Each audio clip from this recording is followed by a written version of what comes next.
start this quick lesson. So long time no see, guys, but I'm back. So today we're going to take a look at again part 2 and part 3 questions in IELTS speaking. So this topic is about describing intelligent person you know. Now, most common thing I see is most of the time people start describing someone like Albert Einstein or Isaac Newton or whatever, this kind of famous scientist people. The most common thing Canada's talk about is this kind of famous scientists, but it doesn't have to be that way. You can choose anybody that you know in your life. It can be your family or relative or your friend or anybody like that. So when it comes to bullet points, you can obviously talk about who this person is, what kind of person he is or she is, and what this person knows about. You have to explain why do you think this person is intelligent.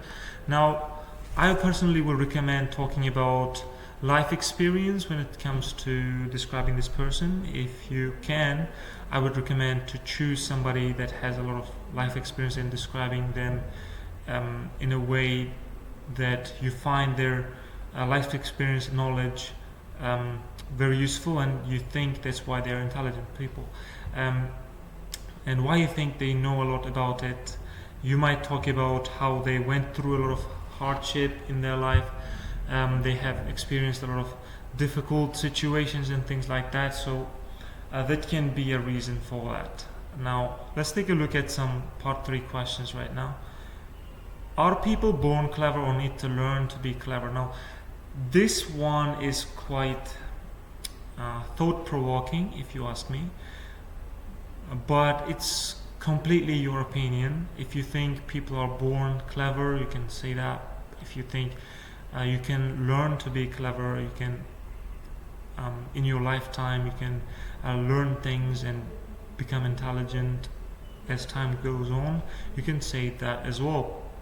But me personally, I think it's combination of both. If it makes sense, you have to have raw talent that you have been born with. You have to have some form of excessive talent that you have since you were born, that allows you to learn things quickly. But also if you don't work hard, the talent is essentially useless. That's what I find, and you can talk about something like that. So next one is, why are some children more intelligent than others? Again, you can talk about that talent that you are born with, and you can say some children are born with little more talent when it comes to learning things and memorizing things quicker, and that's probably a reason why they might be excelling in terms of intelligence compared to their peers. Now, next question, who plays more important role in child's development, teachers or parents?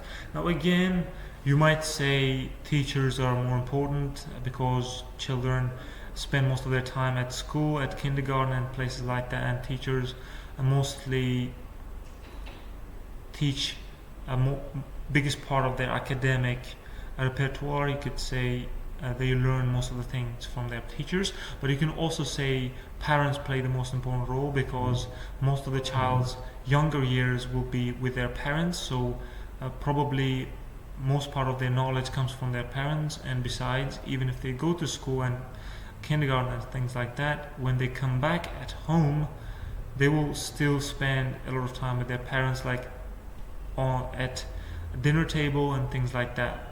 But again, if you ask me, I would probably go for balance. I would say it's a combination of both again, because only one of these parties don't teach everything the child knows. It's both of these parties who teach everything the child knows, and that's how child improves and develops their intelligence, and that's how they become more clever, if that makes sense. So question number 4, do you think smart people tend to be selfish? Now this is a little bit complicated question, honestly, because it sounds a little bit like a stereotype, Now, important word, it can be stereotype. It's common word, stereotype, and it's a good word that you can use in your speaking, and it's going to give you higher score and more marks in terms of vocabulary, lexical resources. So a stereotype is when people group as certain people wrongly. For example, if you say all intelligent people are selfish, this tends to be stereotype, because it is not true. Some intelligent people might be less selfish, and they might think of other people more than they think of themselves. They might be empathetic. That's another word, right? Empathy. Empathy, it's another good word. So so this sounds to be stereotypical comment or statement. But still, if you think a lot of smart people are selfish, you can say that. You can say, in my experience, smart people that I have come across have been very selfish. Or you could say opposite.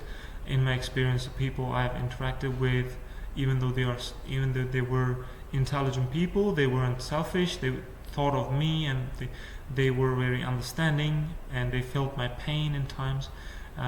They had very good empathy in terms of that. So you can say something like that. So